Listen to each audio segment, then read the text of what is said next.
Welcome to another episode of China Update, where I provide you with the most up-to-date political, economic, and geostrategic analysis on the world's number 2 economy.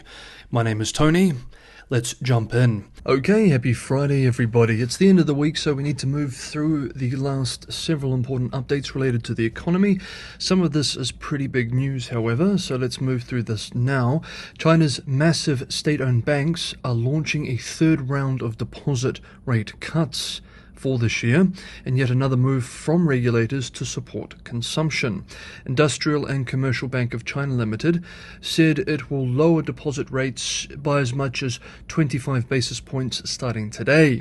After the adjustment, the lender will pay an annual 1.45% for one-year deposits, down from 1.55%, and 1.65% on two-year deposits, down from 1.85%. As we discussed with the last two cuts, Beijing's push to have its massive bank support growth through cheap credit, whether that's to households or to, say, developers, which we've also seen, is coming at the cost of banks' net interest margins, which declined to a record low of 1.73% as of September. This combined with bad loans hitting a new high and high moral hazard, the banks will assume that Beijing will bail them out if things go bad. After all, they're just following orders, continues to put pressure on China's already shaky $57 trillion banking sector. Next up, figures released on Wednesday by international payments platform SWIFT showed that the Renminbi, the Chinese yuan, has surpassed the Japanese yen's share of global payment transactions for the first time in almost 2 years, driven by the low Chinese interest rates increasing the appeal of its currency for financing trade. According to the SWIFT numbers, in November the RMB's share of global payments climbed to 4.6%, up from 3.6% the month before. UK-based The Financial Times, reporting on the development, writes that the renminbi has been among the worst performing global currencies this year, falling about 3.5% to 7.15 against the US dollar in the face of sluggish Chinese growth and concerns over a liquidity crisis in the country's property sector. All of this, of course, is very familiar to regular viewers.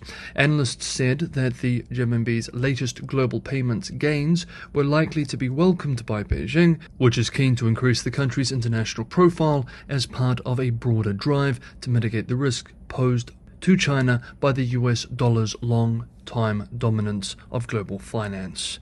The Financial Times observes that the latest rise was in part due to lower Chinese interest rates, which, while driving foreign investor outflows from the country's onshore bond market, have also made the currency more competitive in the realm of trade finance. China's benchmark one-year loan prime rate currently stands at 3.45%, while the floor for the US federal funds rate is 5.25%. Quote, "The underlying dynamics for trade finance have been changing in recent months as renminbi interest rates have edged lower. The cost of financing trade with renminbi had dropped far enough to become attractive for some trading partners. This new phenomenon of the renminbi being seen as a low-interest rate currency opens up the door for China's currency to play a bigger role in trade finance." End quote. Next up, and finally for the economy, according to a document from the Ministry of Commerce published yesterday, China will halt the export of a range of rare earth technologies. The new controls risk further straining geopolitical tensions between China and the US and its allies over control of global resources and technology supply chains. The new rules do not affect shipments of rare earth products themselves, but could frustrate efforts to develop the industry outside of China, particularly in the West. Chinese officials have in recent months stressed national security as the main reason for these controls. Of course, Beijing has also at the same time condemned Washington's justification for its own technology controls against China, also on national security grounds. US outlet Bloomberg, reporting on the move, explains that over the past 3 decades, China has built a dominant role in mining and refining rare earths, a cluster of 17 elements used in everything from wind turbines to military hardware and electric vehicles. Quote, critical metals are coming under the spotlight more as Western nations increasingly view supplies as a matter of national security, especially as the global energy transition stokes fears of potential shortages in the future. The US is spearheading a drive to reduce China's stranglehold over flows of minerals from rare earths to lithium and cobalt.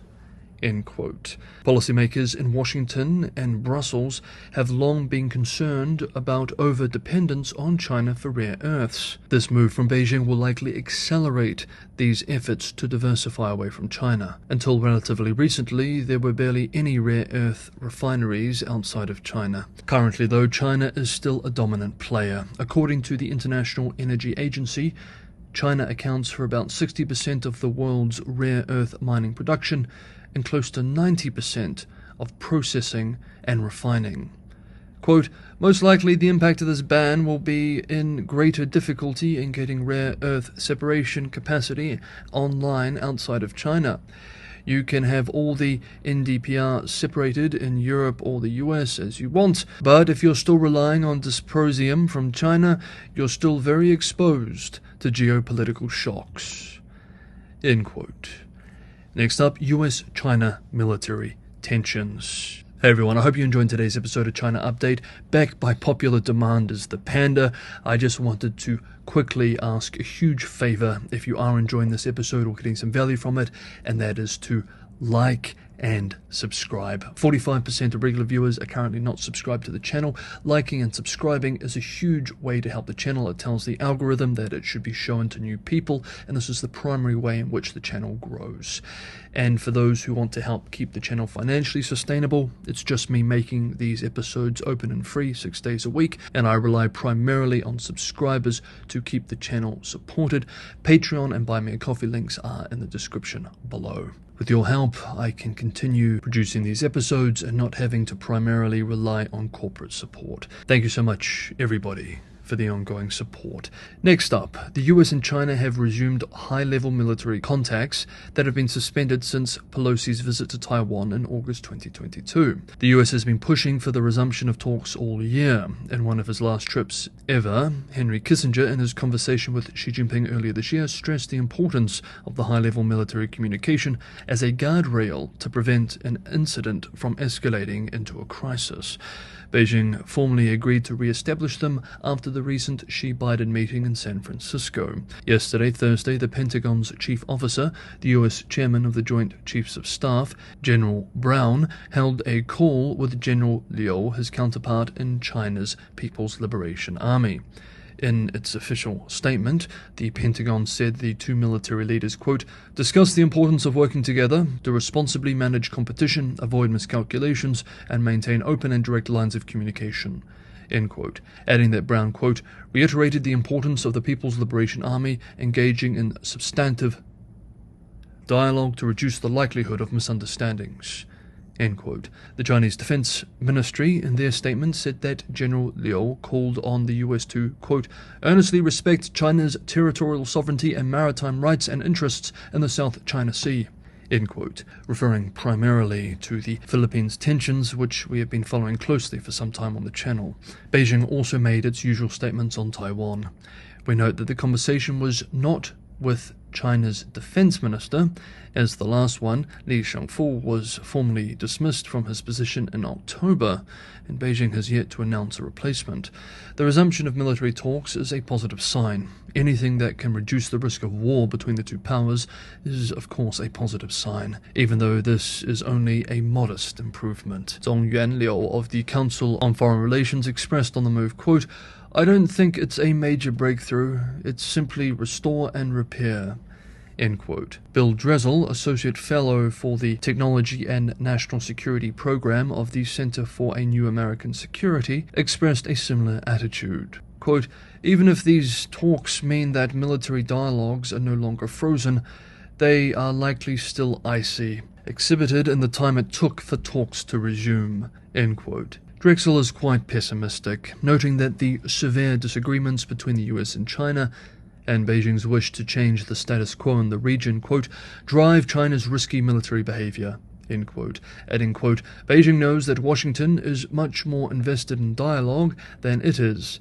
and may simply use the resumption of these talks as a bargaining chip for its own ends, with little intention to make substantive progress, end quote. Nevertheless, commentators argue that the resumption of high-level military talks couldn't have come at a better time, as the already agitated bilateral relationship moves into what will be a very rocky year for the two powers. Jacob Stokes, an Asia expert at the Center for New American Security think tank, observed today that 2024, quote, promises to pose some important tests for US-China relations, end quote. The White House is managing wars in Gaza and Ukraine, and Beijing is wrestling with severe economic issues back at home. Both Taiwan and the US will see presidential elections in 2024, and tensions in the South and East China Seas continue to boil. Washington has accused Beijing of, quote, coercive and risky operational behavior, end quote, against US assets over the East and South China Seas in recent months. In October, we remember the Pentagon released images and videos of PLA approaching very near to US aircraft at very high speeds. However, in saying this week, UK-based The Financial Times reports that China has cut back on these dangerous fighter jet intercepts against US aircraft since last month's summit between Biden and Xi. Last month, the Pentagon said that Chinese jets undertook 180, quote, risky and coercive maneuvers against US aircraft, end quote, and 100 against planes flown by Washington's allies and partners over the last 2 years, which it said raised the chance of an aerial incident. However, the head of US Indo-Pacific Command told reporters in Tokyo on Monday of this week, quote, since the summit, those seem to have stopped. That would be an incredibly positive outcome if that were to continue, end quote. Nevertheless, of course, tensions remain. Earlier this week, China's top diplomat, Wang Yi, told his Philippine counterpart that relations between the two countries are now facing, quote, serious difficulties, end quote, amid tensions in the South China Sea, accusing the Philippines of, quote, provoking and causing trouble, end quote. The day before, Philippine President Marcos Jr. said that his country should revamp its approach to dealing with Beijing's aggression in the South China Sea. In an earlier statement, the leader committed to more military agreements with other nations that would allow joint training. The Philippines is already engaging in such training with the US and Japan, and it looks like the French are going to join too. In a Wednesday call, Wang Yi warned that China will, quote, definitely safeguard its rights if the Philippines miscalculates the situation or colludes with malicious external forces to continue causing trouble and chaos, end quote. The East China Sea looks just as dangerous. Yesterday we discussed reports that during the Biden-Xi meeting, the latter warned the former that Taiwan would be unified with the mainland militarily if necessary, but that the date has not yet been fixed. Okay, that is today's episode of China Update. Thank you so much everybody for watching. Just a piece of housekeeping, there likely will not be an episode on Sunday, and I will be taking off Christmas Day this coming Monday, so there will be no episode on Monday either. But there will be an episode tomorrow, so I will see you all tomorrow.